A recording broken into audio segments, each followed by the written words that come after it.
All right, today we are diving deep into the fictional world of Arreqqana, and we're going to figure out what makes it feel so real, what makes it breathe.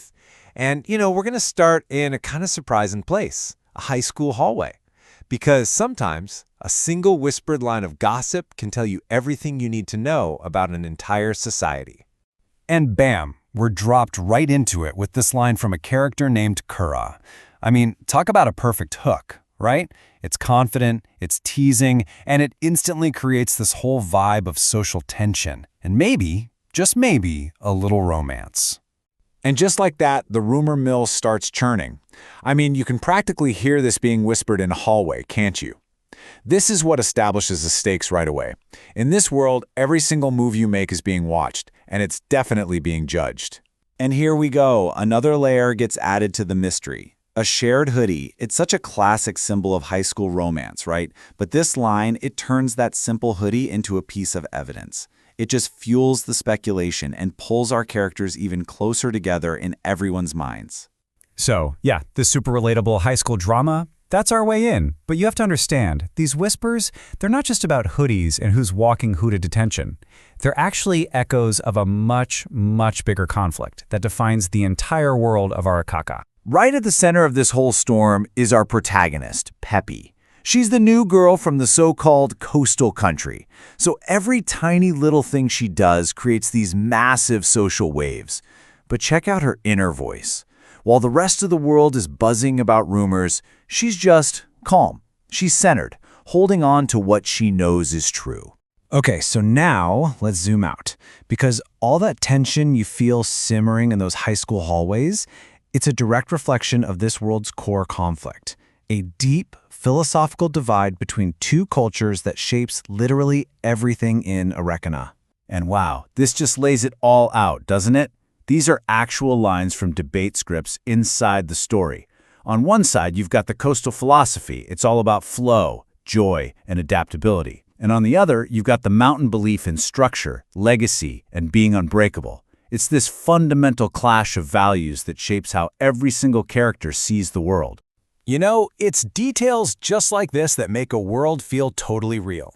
This simple little currency chart, it shows you a tangible social structure. I mean, look at that massive gap between the cost of a street meal and a noble estate. That tells us so much about the wealth disparity and the class system here, all without a single word of boring exposition. It's brilliant.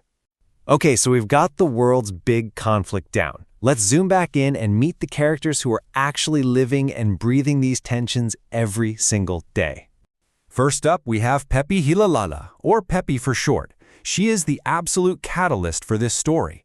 As a proud student from the coast, she brings that whole philosophy of flow and joy crashing into the rigid, structured world of the mountains. She challenges their traditions just by being herself. And this quote right here from one of her debates, it says it all. For Peppi, being adaptable isn't some kind of weakness. It's a profound strength. She doesn't just believe this, she lives it, using her incredible mind and her fiery spirit to totally reframe the conversation. Next up is Sorraqh. Let's call him Sorraqh. He is the quiet, intense protector. This is a guy defined by what he does, not what he says. He's an ice hockey champion, and his loyalty runs incredibly deep. He's basically the living, breathing embodiment of that mountain stillness. But, okay, beneath that silent, stoic exterior, you get this. This one line from his private journal reveals this absolutely stunning depth of emotion. He doesn't just listen to Peppi, he folds her voice into his chest and calls it truth. It's just a beautiful, poetic look into the heart of a guy who says almost nothing out loud. And then there's Kurahari, or as she likes to be called, King Kura. She is just a force of chaotic, charming energy. Where Sorraqh is total silence, Kura is all noise. She's confident, she's direct, and she drives so much of the story's romantic tension and drama with that playful, rebellious spirit of hers. This is Kura in a nutshell. It's bold, maybe a little arrogant, and completely unforgettable. And it's not just a catchphrase, right? It's a declaration. It's who she is and how she moves through the world, totally and completely unapologetically. So now that we know the main players, we can finally dive into the emotional heart of the story. This is where those big cultural conflicts we talked about play out on a super personal level, inside this complex, messy web of romance that's spinning all around Peppi. So Peppi finds herself in this kind of classic love triangle, but it's got a twist. See, each potential partner represents a totally different part of her world. Sorraqh offers the quiet safety and warmth of the mountains. Kura offers unpredictable excitement and chaos. And then there's Valkoyan, her rival from the debate team, who kind of represents a bridge between worlds. He's a mountain guy who is completely changed by her coastal fire. And this is Sorraqh's move. It's direct, it's vulnerable, and it is completely earnest. After all this time being the quiet, protective guardian, he just lays his feelings out there. It perfectly represents that honest, mountain-still kind of affection. And then you get the complete contrast. Kura's affection is playful, it's physical, and it's all wrapped up in a tease. It's just as genuine for sure, but it's expressed in a totally different way. It's more about creating a spark in the moment than making some grand, heartfelt declaration. And this is the third thread in the web. Valkoyan, Peppi's rival, starts off just completely floored by her. But his admiration for her mind and her passion, it blossoms into something more. It shows you how a real connection can be built from mutual respect, even in a world full of conflict. Okay, let's pull all the way back and look at the big picture here. What are the key ingredients that make this whole world feel so incredibly alive? How do all these different pieces, the high school gossip, the cultural debates, the romance, how do they all come together to create a story that really, truly resonates? Well, the magic is really in the combination. The relatable human stuff, the gossip, the romance, that's what pulls us in. But it's given real weight and meaning by that core societal conflict.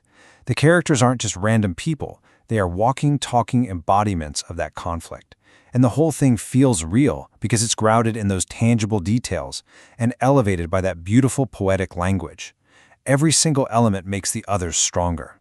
So at the end of the day, this is Arreqqana. It's a universe built on tension. Tension between flow and structure, between whispers and vows, between what's said out loud and what's truly felt. Every single detail, no matter how small, echoes this central theme, creating a world that feels rich, cohesive, and just deeply compelling. We've seen how currency and private journals and even a little bit of high school gossip can build an entire world. It just proves that sometimes it's the smallest, most specific details that carry the most weight. So I want you to think about the stories that you love. What is that one specific detail, a piece of slang, the taste of a fictional food, a single line of poetry that just made a world feel completely, tangibly real to you?